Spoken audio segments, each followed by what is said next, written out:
Hola, ¿qué tal?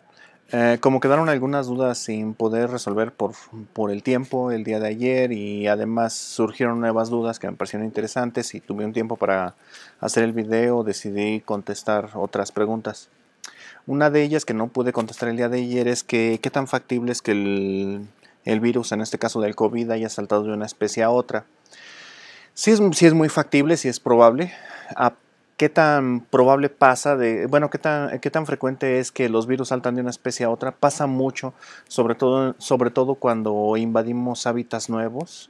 Por ejemplo, no la mayoría, hasta un 10% de personas que han sido muestreadas que se dedican a la caza, que limpian los animales, que cazan, están en contacto con su sangre. Entonces, hasta en un 10% de estas personas puede haber un virus que nunca ha sido reportado en humanos. Entonces, sí es muy probable que pueda saltar de esta forma un virus entre especies cuando hay contacto entre fluidos, sobre todo sangre.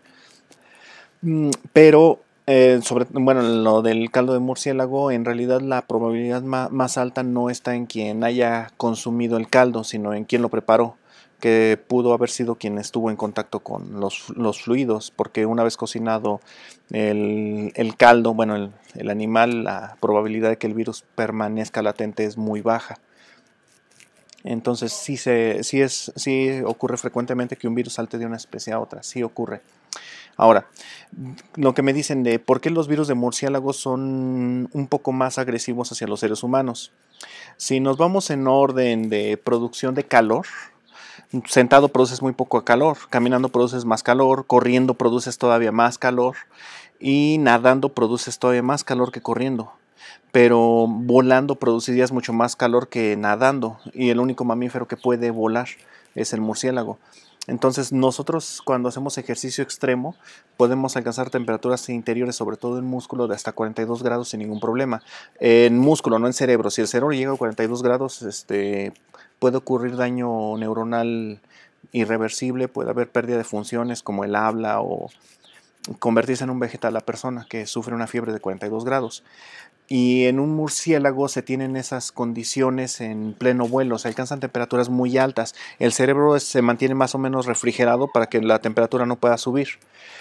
Pero significa que entonces un murciélago cuando sufre un episodio de fiebre supera tranquilamente los 42 grados.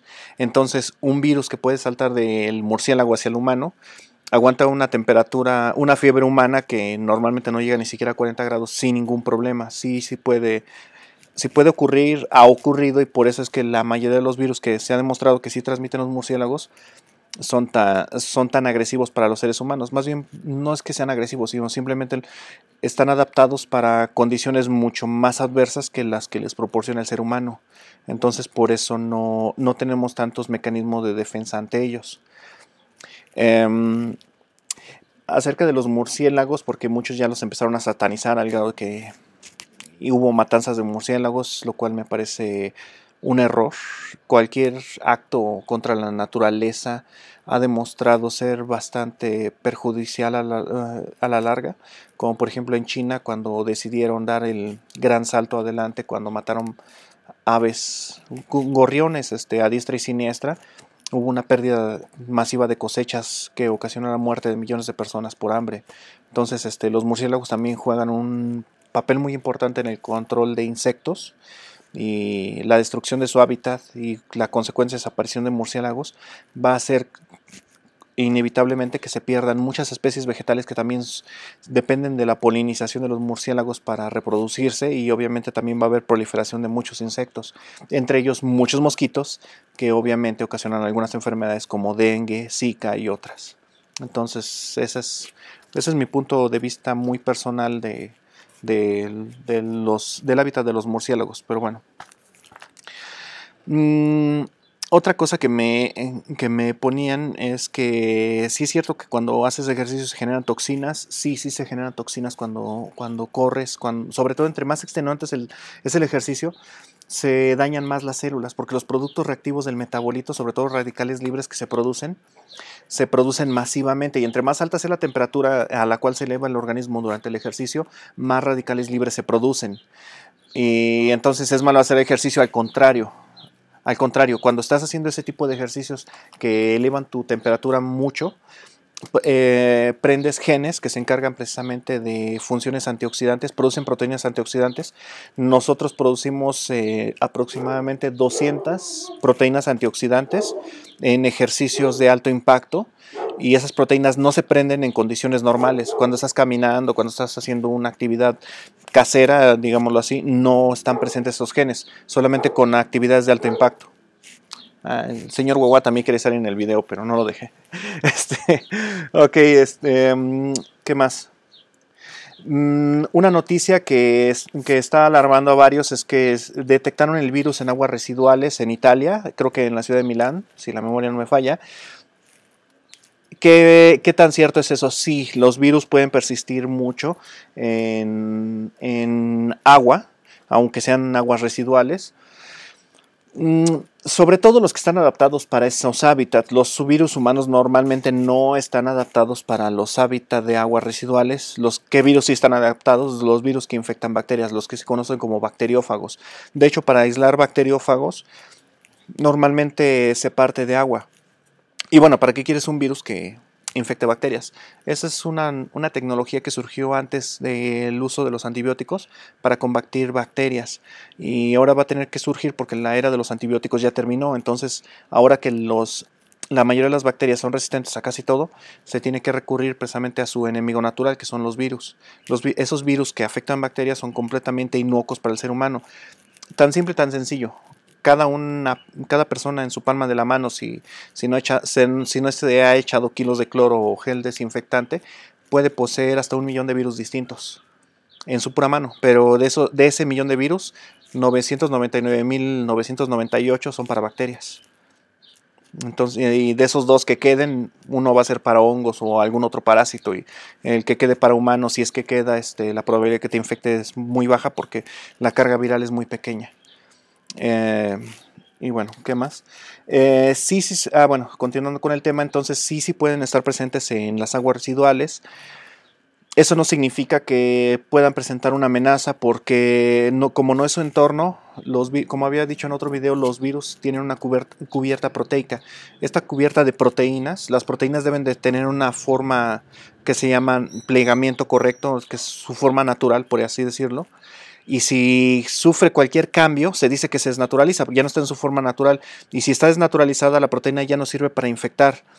Entonces, en un ambiente hostil, como lo son las aguas residuales, la mayoría de estas proteínas ya están desnaturalizadas y por lo tanto pierden su capacidad infectiva. De hecho, es lo que hace el gel antibacterial y los jabones, desnaturalizan las proteínas. Y todos sabemos que en las aguas residuales siempre hay jabones, alcoholes y otros residuos, incluso algunos que no deberían de estar ahí. Me dicen que si entra por los ojos, porque precisamente ya están recomendando el uso de caretas, que si el virus puede entrar por los ojos. Podría entrar, pero necesita casi alguien que te estornude en la cara. La carga viral para que entre por los ojos debe ser mucho más alta que la que tiene que ser por vía inhalatoria. Entonces, ¿por qué las caretas? Todos los que hayan llevado alguna clase donde vieron filtración en alguna materia, la que sea, saben que se forman gradientes en el filtro. Entonces, con el cubrebocas en la posición exactamente debajo de la nariz y frente a la boca, cuando se respira, la mayor parte del aire que entra directo. Entonces, si la fuente de contaminación está exactamente adelante, va a entrar prácticamente sin mucho filtro. O sea, los virus son partículas muy pequeñas que no entra tanto el caso del tamaño del virus, sino en qué va viajando, que es una microgota. Las microgotas normalmente se pueden quedar atrapadas en el cubrebocas, pero cuando el cubrebocas se humedece, por difusión el virus puede pasar al otro lado del cubrebocas donde tú ya estás respirando, y entonces ya lo puedes inhalar. Entonces, precisamente ese es el efecto que tienen las caretas. La careta precisamente hace que, si tú tienes la careta en esta posición, para que el aire no va a entrar precisamente de esta dirección hacia tu nariz, sino que tiene que rodear, pero en realidad es más factible que entre el de atrás. Y precisamente todos estos obstáculos físicos van a hacer que no quede en el cubrebocas, y si es que llega a quedar en el cubrebocas, no queda en la posición en la que tú lo puedes inhalar. Para eso es lo que sirve el cubrebocas, pero no es que entre por los ojos el virus, no es tanto la careta. Sí puede entrar por los ojos, pero necesitan estornudarte completamente en el rostro para que pueda suceder eso. Otra pregunta que me hicieron es la latencia del virus. ¿Qué tanto puede sobrevivir en el aire? Eso depende mucho del tipo de aire. En general, entre más seco, más calor, y obviamente si está expuesto a la luz solar el aire, el virus puede vivir menos. ¿Qué tanto menos? A lo mejor puede viajar 3 metros máximo, una carga viral considerable, en un día soleado al medio ambiente. Y eso es suponiendo que no hay difusión. Si hay difusión del aire, ya la probabilidad de que viaje exactamente a la dirección donde pueda realizar la contaminación, que es en línea recta, porque también puede ir hacia arriba, hacia abajo o dispersarse, entonces en un día soleado es muy muy baja. En un ambiente húmedo, ya cuando estás encerrado sin luz solar, ahí sí puede permanecer latente en el aire, dependiendo ahora sí también la humedad completa del aire, unos 20 minutos. Sí puede viajar hasta unos 10, 20 metros, dependiendo muchas condiciones, muchísimas condiciones. Entonces, pues la probabilidad de lo que volvía del video anterior de contagiarse, sobre todo si haces ejercicio al aire libre, es bajísima, bajísima. Y más si es a la luz solar y hay corrientes de aire, etcétera. Y la otra, ¿qué son las olas pandémicas? Porque las mencioné en un comentario de Facebook. Las olas pandémicas se refiere a las veces que resurge una infección, sobre todo viral, y los casos que hay. Entonces, aumenta exponencialmente el número de infectados por día, de repente se mantiene constante y después empieza a bajar. ¿Qué significa? Que llega un momento en el que ya alcanzó su grado máximo de infección y ya después ya no encuentra nuevos huéspedes y ya empieza a bajar. Entonces un ciclo completo es una ola. Ahora, todos los virus, sobre todo cuando brincan de una especie a otra, tienen un fenómeno de recombinación que le permite adaptarse a los nuevos huéspedes. Entonces, cuando un virus infecta a un huésped que ya está infectado con un virus similar o que tiene síntomas similares, entonces recombina. Si este virus infecta una célula que ya estaba infectada, la probabilidad de que se empaquen proteínas que no son del virus o que se empaque material genético que no era del virus original, como en el caso de influenza, que puede con relativa facilidad empaquetar proteínas del el virus de la gripe común, entonces puede haber una adaptación, no se dice evolución, tampoco se dice que se vuelve más agresivo, sino simplemente viene un cambio, una mutación. Eso es lo que sí ocurre. El virus puede mutar, puede recombinar, y esto ocasiona prácticamente una nueva cepa de virus. Entonces esta nueva cepa de virus va a tener que tener la misma selección darwiniana que tuvo el virus anterior, de que los virus que sean más agresivos matan al huésped y por lo tanto el virus también se muere en el proceso, y van a sobrevivir únicamente los virus que sean menos agresivos, los que le permitan al huésped continuar con sus actividades rutinarias y por lo tanto difundir más el virus. Entonces en esos casos este nuevo virus que se llega a generar por recombinación con otros virus que ya estaban en el huésped ocasiona una nueva cepa y lo que se conoce como una nueva ola. En la gripe española hubo aproximadamente 3 olas grandes, hubo otras olas pequeñas y curiosamente la más letal no fue la primera, fue en realidad la segunda. Y precisamente esto se da sobre todo con las personas que son completamente asintomáticas. Una persona que solamente con métodos de biología molecular como la PCR te vas a dar cuenta si tiene la presencia del virus o no.